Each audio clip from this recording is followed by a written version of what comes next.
What is empowerment technology?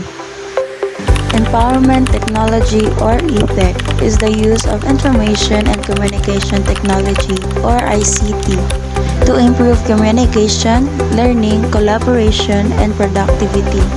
It equips people with digital skills needed in today's world.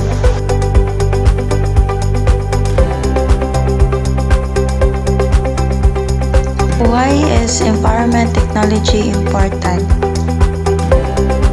Empowerment technology is important because it helps people access information, communicate efficiently, complete tasks faster, and develop digital skills that are essential for education, work, and daily life.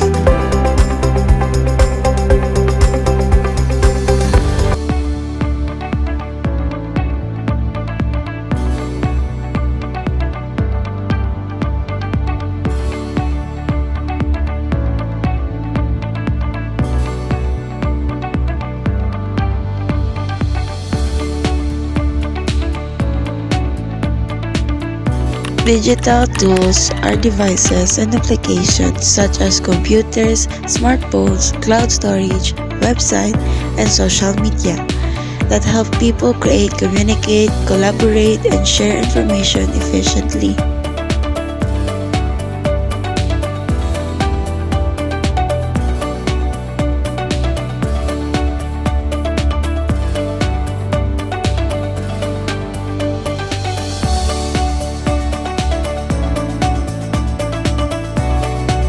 Empowerment technology enhances creativity, critical thinking, collaboration, and communication.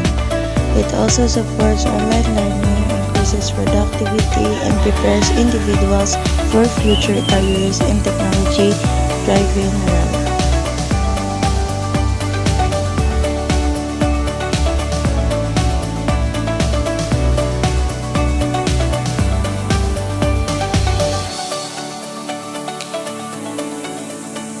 Using technology responsibly means practicing good digital behavior, respecting others online, avoiding cyberbullying, protecting personal data, and using digital resources for learning and personal growth.